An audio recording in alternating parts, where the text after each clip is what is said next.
जय हिंद। आज की क्लास में हम लोग मनोविज्ञान विषय के वस्तुनिष्ठ प्रश्नों पर चर्चा करेंगे और ये हम लोग का तीसरा क्लास है। इससे पहले हम लोगों ने मनोविज्ञान के वस्तुनिष्ठ प्रश्न पर 2 लेक्चर किया है, 2 क्लास में हम लोगों ने पढ़ा है।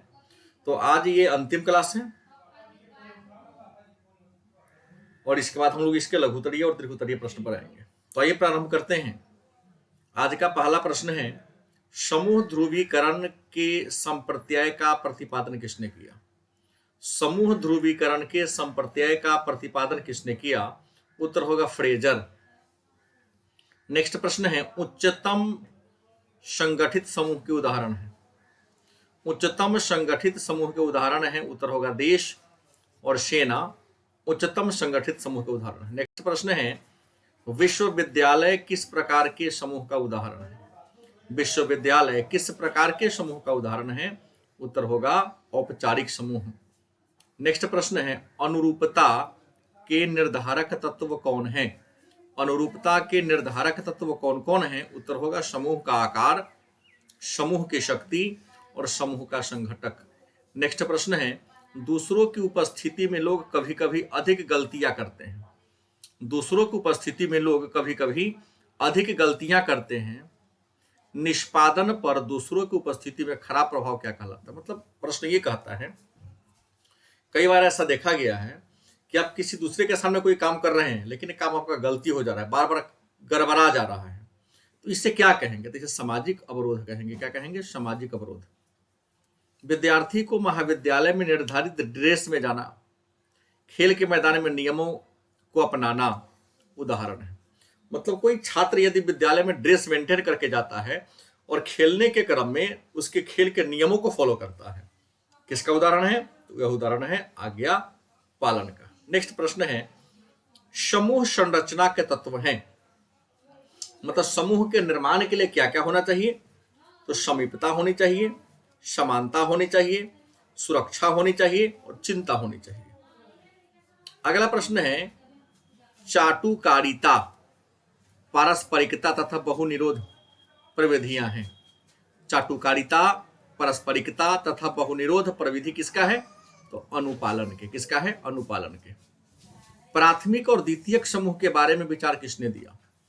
प्राथमिक और द्वितीयक समूह के बारे में विचार किसने दिया? उत्तर होगा कूले ने। एक समूह की संरचना के लिए कम से कम कितने व्यक्ति का होना अनिवार्य है? एक समूह की संरचना के लिए कम से कम कितने व्यक्ति का होना अनिवार्य है? उत्तर होगा 2। अगला प्रश्न है, एक संदर्भ समूह के लिए सबसे ज्यादा वांछित अवस्था क्या है? एक संदर्भ समूह के लिए सबसे ज्यादा वांछित अवस्था क्या है? उत्तर होगा समूह की सदस्यता। समूह निर्माण की अवस्था में अंतर समूह द्वंद्व होता है। समूह निर्माण की अवस्था में अंतर समूह द्वंद्व होता है। उत्तर हो हंगामा की अवस्था। क्या होता है? हो हंगामा की अवस्था। अगला प्रश्न है, समूह संरचना के प्रमुख तत्व कौन कौन है?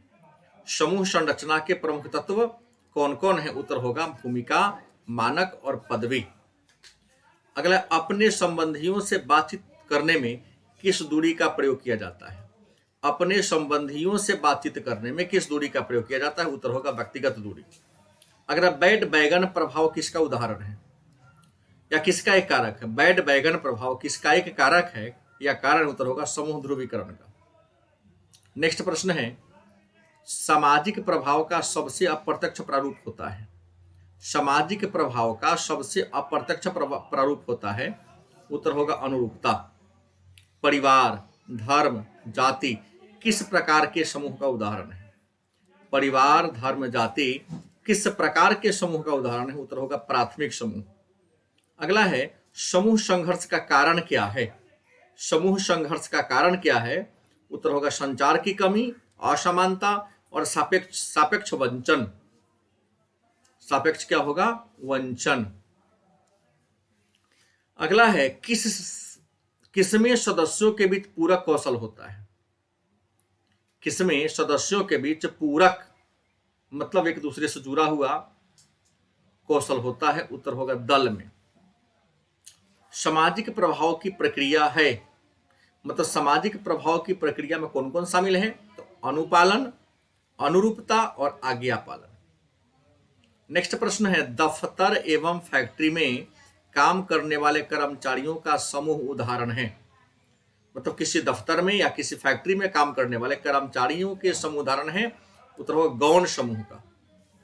किसी व्यक्ति की उपस्थिति में कोई विशिष्ट कार्य को बेहतर निष्पादन करता है, क्या कहलाता है? मतलब एक व्यक्ति किसी दूसरे की उपस्थिति में बहुत अच्छा तरीका से कोई काम कर लेता है, इसे क्या कहते हैं? उत्तर होगा सामाजिक सुकड़ीकरण या सामाजिक सुगमीकरण। किसी समूह में यदि समग्र बहुत अधिक मात्रा में बढ़ जाती है, किसी समूह में यदि समग्रता बहुत अधिक मात्रा में बढ़ जाती है तो उसका परिणाम क्या होता है?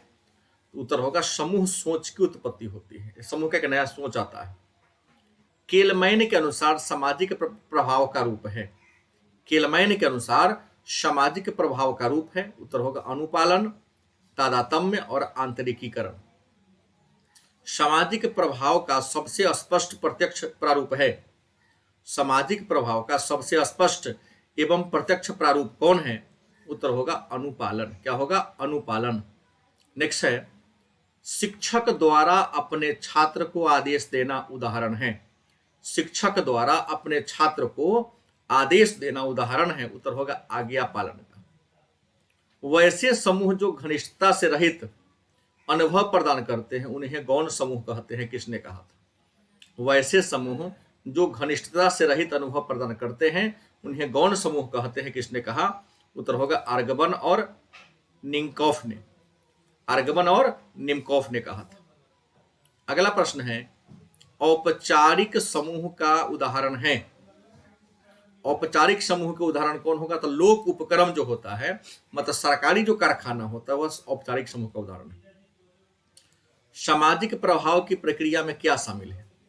सामाजिक प्रभाव की प्रक्रिया में शामिल है उत्तर अनुपालन, अनुरूपता और आज्ञा पालन। नेक्स्ट प्रश्न है, किस समूह के सदस्यों के लिए हम लोग शब्द का प्रयोग किया जाता है? किस समूह के सदस्यों के लिए हम लोग शब्द का प्रयोग किया जाता है? उत्तर होगा अंतः समूह। क्या होगा? अंतः समूह। आक्रमण का मूल प्रवृत्ति सिद्धांत किसने दिया था? आक्रमण का मूल प्रवृत्ति सिद्धांत किसने दिया? उत्तर होगा सिगमंड फ्रायड ने। शुद्ध वायु कहलाती है, मतलब शुद्ध हवा का संयोजन क्या है? तो शुद्ध हवा में ऑक्सीजन 20.94%, नाइट्रोजन 78.99% एंड CO2 मतलब कार्बन डाइऑक्साइड 0.03% होता है। तो ये शुद्ध वायु का रूप है ये। अगला है, आक्रमण की परिभाषा किसने दिया है? कि आक्रमण से तात्पर्य दूसरों के प्रति किए गए साभिप्राय क्षति से है। मतलब दूसरों के प्रति किए गए साभिप्राय क्षति को आक्रमण कहते हैं। किसने कहा? तो बकोविट्ज ने कहा था। किसने कहा? बकोविट्ज ने। समानुभूति की विशेषता होती है। समानुभूति की विशेषता क्या होती है?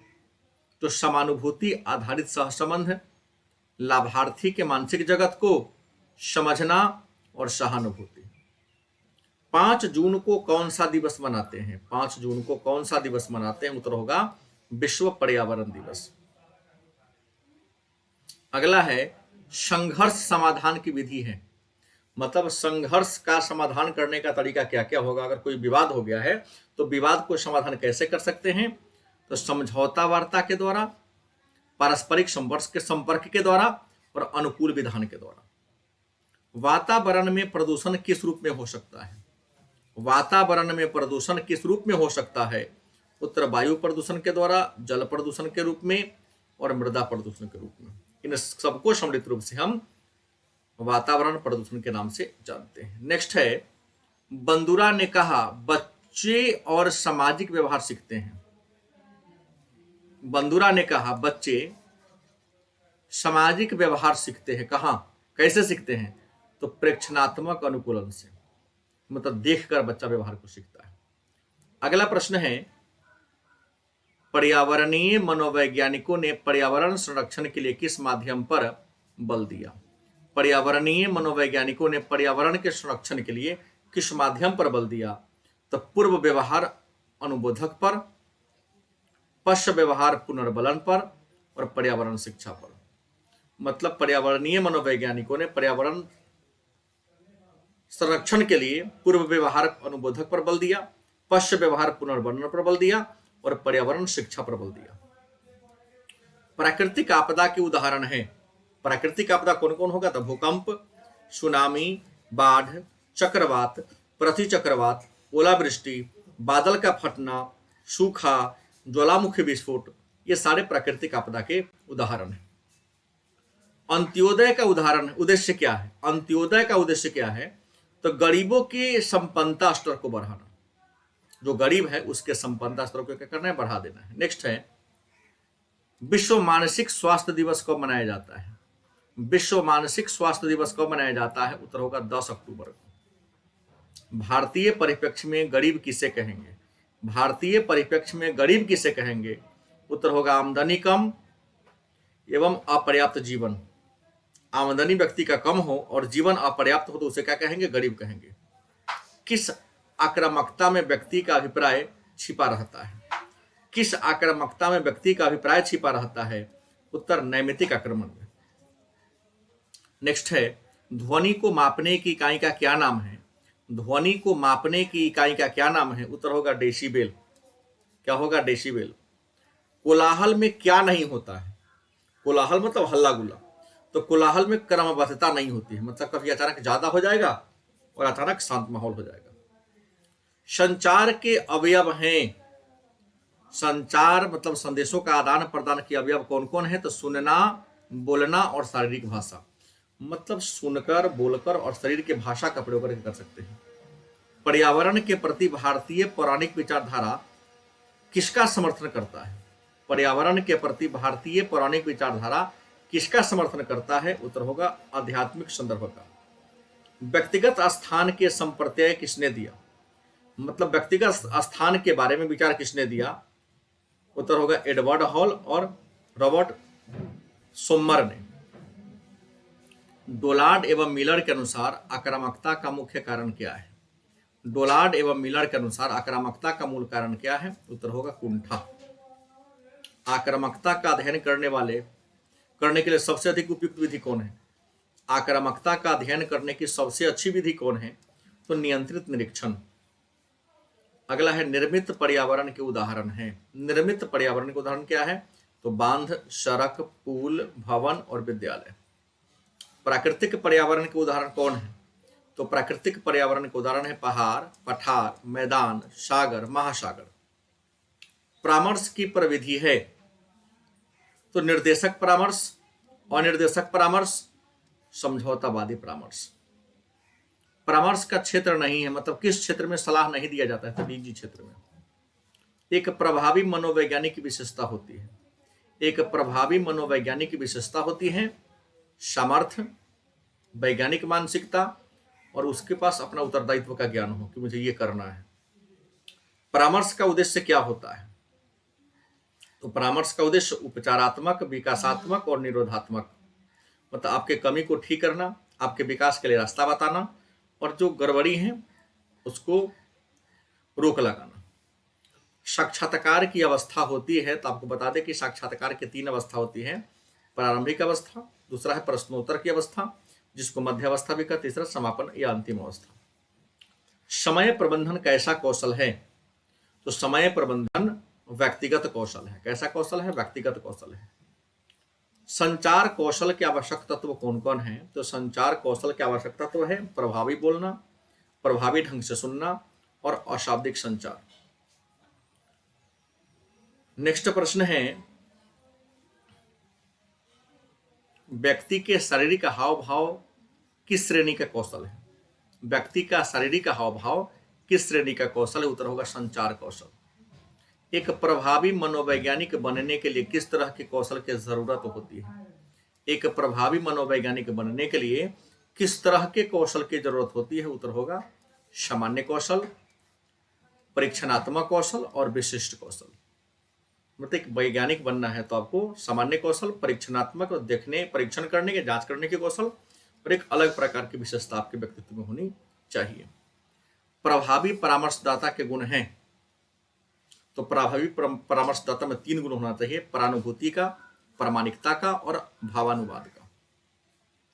दूसरों के आईने में अपने को झांकने का भाव किस कौशल को दर्शाता है? दूसरे के आईने में अपने को झांकने माने देखने का भाव समानुभूति का क्या है? उदाहरण है। परामर्श प्रक्रिया के कितने चरण हैं? तो परामर्श प्रक्रिया के प्रमुख चरण हैं खुलापन, गहराई से खोजबीन और कार्यवाही करना। एक परामर्शदाता में विशेषता पाई जाती है सहायता का, ऐच्छिक प्रक्रिया और गोपनीयता। नेक्स्ट है साक्षात्कार की अवस्था है। तो साक्षात्कार की अवस्था है नंबर 1 आरंभिक अवस्था, विश्लेषण की अवस्था और मुख्य अवस्था। अगला है परामर्श में किस प्रकार के साक्षात्कार की आवश्यकता होती है? परामर्श में किस प्रकार के साक्षात्कार की आवश्यकता होती है? तो संगठित साक्षात्कार तथा अनौपचारिक साक्षात्कार। मानव संप्रेषण के तत्व कौन कौन हैं? तो मानव संप्रेषण के तत्व है अभिग्रहण, अवधान और पुनर्वाक्य विन्यास। परामर्शदाता सेवार्थी के किस पक्ष को स्वीकार करता है? परामर्शदाता सेवार्थी के किस पक्ष को स्वीकार करता है? उत्तर हो गया प्रत्यक्षण, संवेग और भाव को। आमने सामने का संबंध आवश्यक है। आमने सामने का संबंध आवश्यक है साक्षात्कार विधि में। नेक्स्ट प्रश्न है एक साक्षात्कार में एक पूर्व निर्धारित प्रश्न श्रृंखला का अनुगमन किया जाता है। मतलब साक्षात्कार में पूर्व निर्धारित प्रश्न श्रृंखला का अनुगमन किया जाता है। इसे क्या कहेंगे? तो संरक्षित कहेंगे। मनोवैज्ञानिक के बौद्धिक कौशल को किस श्रेणी में रखा जाएगा? मनोवैज्ञानिक के बौद्धिक कौशल को किस श्रेणी में रखा जाएगा? उत्तर होगा विशिष्ट कौशल में। सामाजिक दूरी में संप्रेषणकर्ता तथा श्रोता के बीच कितनी दूरी होती है? सामाजिक कौशल में संप्रेषणकर्ता